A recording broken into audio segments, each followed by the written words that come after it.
Hey guys, today we are going to learn about the 1990s. We're going to just jump right into it so the video is not too long. Like I said, note taking is optional, but you do need to know this information. So if that takes watching this video twice, going over the PowerPoint twice, or taking notes, that is up to you. All right, so starting off here, after Ronald Reagan's very successful and popular presidency, his vice president, George Bush, won the election of 1988. And this was largely because he was Reagan's vice president and people wanted 4 more years of Reagan's successful policies.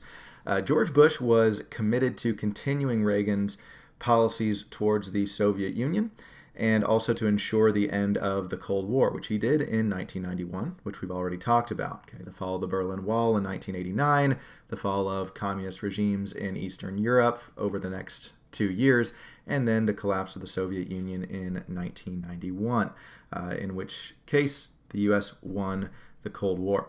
He also continued Reagan's conservative economic and military policies, which included both supply-side economics, which we've learned about, and also an aggressive military policy that resulted in the Gulf War, okay, which we'll talk about in just a second.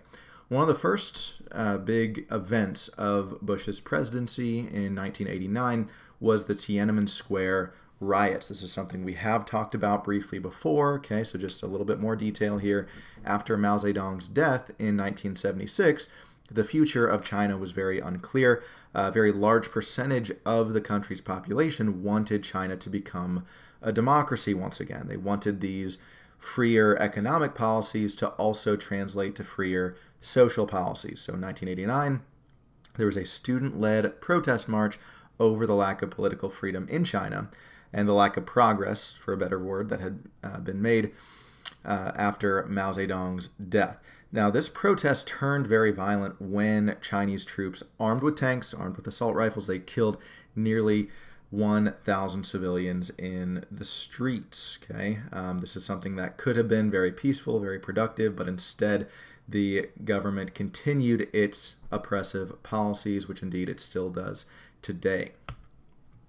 All right, so when we get to the Gulf War here, this was in 1990 and 1991. Now, Iraq, as we've talked about before, in the 1980s fought a war with Iran, its neighbor, as you see on the map at the bottom there. Then in 1990, in August of 1990, Iraq, led by Saddam Hussein, okay, the same guy who was the aggressor in the Iran-Iraq War of the 1980s, he invaded the small country of Kuwait, as you see on that map there, right by the Persian Gulf, hence the name of the Persian Gulf War. So he invaded Kuwait and annexed it under his control in order to get their oil. Now, the U.S., in response to this, led a coalition of 35 countries that invaded Kuwait in order to push the Iraqis out. They said, we cannot exercise the policy of appeasement like we did in World War II. We have to make sure that Saddam Hussein complies with the international law, that you can't just invade countries and take them over anymore. The age of imperialism is over. We live in a new age now. Okay, so our strong response to this was able to get Saddam Hussein and the Iraqis out of Kuwait. The military conflict became known as the Gulf War, okay, or the Persian Gulf War. That's the phrase you'll need to know for the test. There were 2 phases to this. First was Operation Desert Shield, which was August of 1990 to January of 91. This was the preliminary phase to kind of build up troops and defense in Saudi Arabia, as you see in the map there, just south of Iraq and Kuwait. And then Operation Desert Storm, which you probably heard about. That was just about a 6-week mission there. This was the actual war itself. This was the combat mission. In what case we invaded Kuwait and pushed out the Iraqis. Okay, so in less than 6 weeks, the U.S. was able to push Iraqi forces and Saddam Hussein out of Kuwait. This very fast and effective military operation, it resulted in only 292 American deaths and about 30,000 Iraqi deaths. Now, this is one of the shortest wars in history. In fact, it's the only war America has fought since World War II that has been a complete and total victory on our part, and not a semi-victory, not a ceasefire, not a failure, but a huge victory. Okay, we were able to attain it very quickly. Now, once the U.S. pushed Hussein and the Iraqis out of Kuwait, President Bush chose not to extend the fighting into Iraq, but proclaimed the mission accomplished. Now, this was a little controversial because some said, no, we should keep pushing into Iraq and dethrone Saddam Hussein so he doesn't continue to do this kind of stuff. But Bush said, no, this was our mission. We don't want to take the war to Iraq. We just wanted to get them out of Kuwait. Mission accomplished. Let's go home.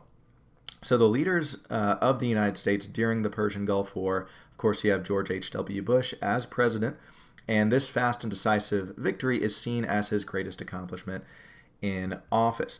The general who led the forces in Kuwait was the guy at the bottom there. Okay, this guy right here, Norman Schwarzkopf. His nickname was Stormin' Norman.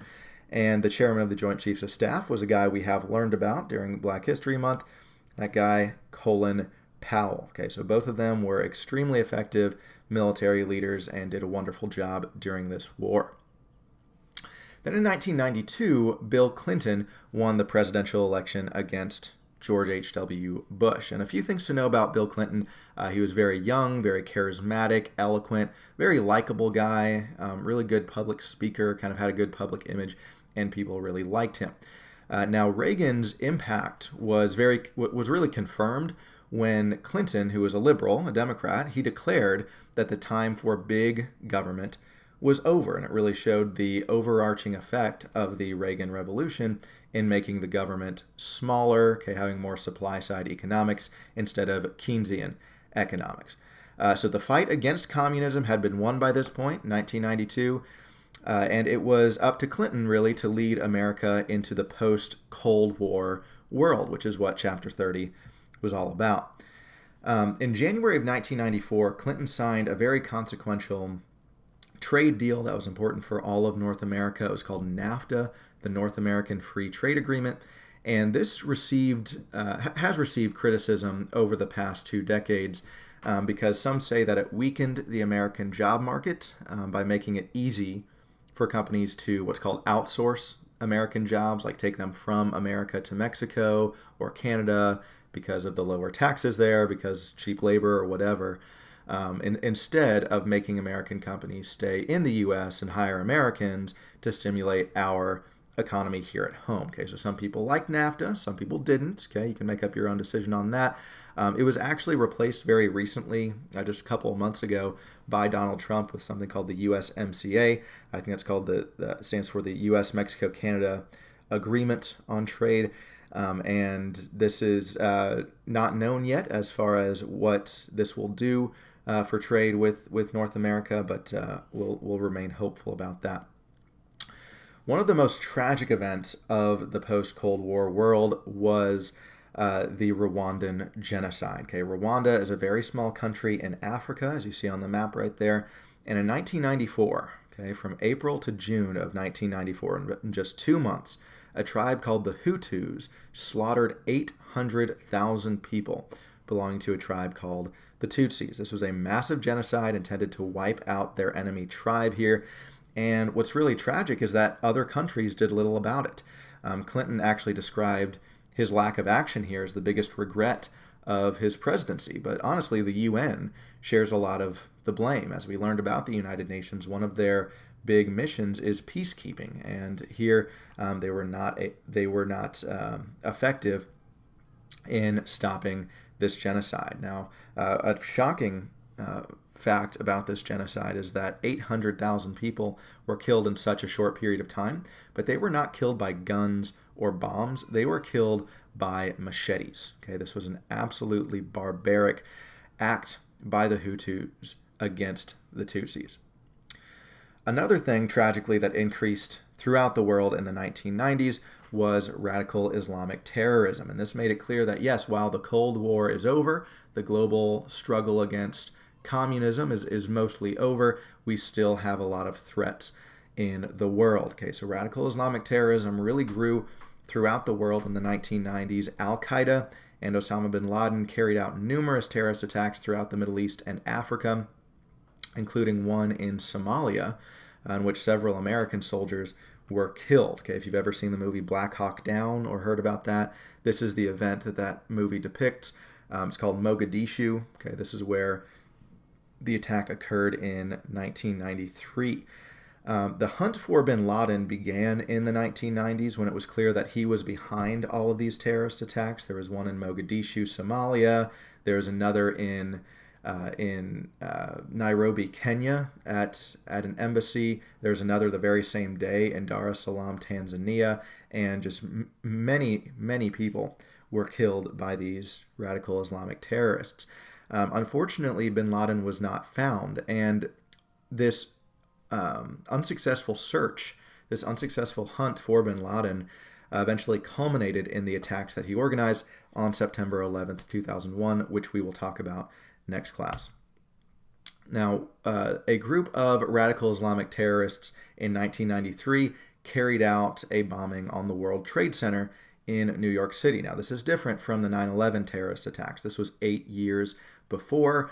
It was less catastrophic. It did not take down the towers, but it was intended to take down the towers. Okay, it was a truck bomb parked beneath the North Tower, and it was intended to bring down both towers. One of the first of many terrorist attacks on U.S. soil. It killed 6 people and wounded 1,000. Okay, it was very shocking to our nation to have something like this happen on our own soil. Thankfully, the body count was relatively low, but of course, 8 years later, you know what happened. Now, one domestic terrorist attack that happened in the 1990s, this was not a radical Islamic terrorist attack, but it was an extremist terrorist attack. This occurred in April of 1995 in Oklahoma City, Oklahoma. Okay, the Oklahoma City bombing, a truck bomb explosion in downtown OKC. 2 men were involved in this. I won't gratify them by saying their names, but they parked a truck bomb right here at the front of this building. The front of the building was made of glass, and that's why they chose this building to inflict maximum damage. Then also, you might be able to see a little bit in that picture, this was close to a playground, and that's another reason why these sick individuals chose this place, because they were hoping to kill children. All right, 168 people were killed and 680 people were wounded. A devastating attacks. One of the men responsible was put to death, and the other one is still in jail today. Throughout the 1990s, Osama bin Laden really was rising to power in the Middle East. As you know, he founded Al Qaeda in the 1980s when the Soviets had invaded Afghanistan. He fought the Soviets, and we actually supplied him and his people with weapons because we hated the Soviets and we wanted them to leave Afghanistan. So throughout the late 1970s and into the 1980s, the people in Afghanistan fought off the Soviets, and eventually the Soviets left in 1989, defeated.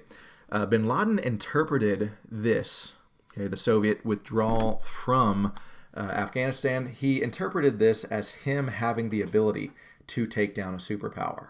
Okay, the fact that he did it with American weapons is beside the point, but after the fall of the Soviet Union in 1991, he then made it his priority to take down the only superpower left in the world, the United States. Okay, he was especially upset by the fact that American troops had invaded Kuwait and Iraq to get Saddam Hussein out of that area. He said, Americans do not belong in the Middle East. This is our territory, and therefore he saw our presence there not as a peacekeeping expedition as we saw it, but as an act of aggression. Okay, so he saw America as the nation he needed to take down. In 1996, bin Laden and Al Qaeda actually declared war on the United States, something that we should take very seriously. But unfortunately, the U.S. did not declare war on them in response. We kind of said, you know what, they're not a country, and we didn't really take this threat as seriously as we should have, unfortunately. And this culminated in the 2000 attack on the USS Cole. This is something that a lot of people don't know happened, okay, since it was overshadowed by the 9/11 attacks the very next year. But bin Laden and Al Qaeda bombed the USS Cole. This was an American ship off the coast of Yemen in the Middle East. 17 American soldiers were killed and 39 were wounded. Okay, another devastating attack. But tragically, the U.S. responded to this act of war by doing absolutely Nothing. Okay, absolutely nothing. If we had retaliated and went to war with Al Qaeda after this, it's possible the 9/11 attacks never would have happened. Sadly, we'll never know. But it's clear that we should have done something after this attack. Okay, this was clearly an act of war, and we should have treated it as such. Another event of the 1990s that was very unfortunate was the death of Princess Diana. She was a member of the British royal family. Maybe you've heard of her. Certainly you've heard of Prince William and Prince Harry. This is their mom. Okay, and in the 1980s and 90s, she was a member of the British royal family and an absolute celebrity. Okay, people really loved her. And then in 1997, she died in a car crash in Paris. This was really shocking because she was very young at the time of her death, and she was a really influential figure in England and also throughout the world. And her death was also a point of contention because the paparazzi or the press, that was always following her around with cameras. When her car crashed, they didn't help her. They just kept taking pictures. Okay, so there was a lot of kind of the blame game going around as to who was most responsible for Diana's death. But it was a big tragedy throughout the world because she was such an influential figure. All right, last thing here, Y2K. Maybe you've heard of this. Maybe ask your parents about this. I'm sure they remember. Y2K, which stands for year 2000. This was a scare. Okay, this was a big scare that went throughout the country. And the fear was that on January 1st, 2000, all computers were going to malfunction and that data would be lost. Okay, because they said computers would not be able to distinguish between the years 2000 and 1900 since only 2 digits had ever changed on computers before. Okay, and some people even thought that the world would end. I remember my grandma hoarding and stockpiling supplies, but no serious problems resulted from the turn of the millennium. All things look bright in America and the world. It was really a great time, generally speaking, for the world, and fortunately Y2K did not result in anything. All right, so that is the 1990s. Let me know on the general discussion board if you have any questions or if I can help you understand the content any better.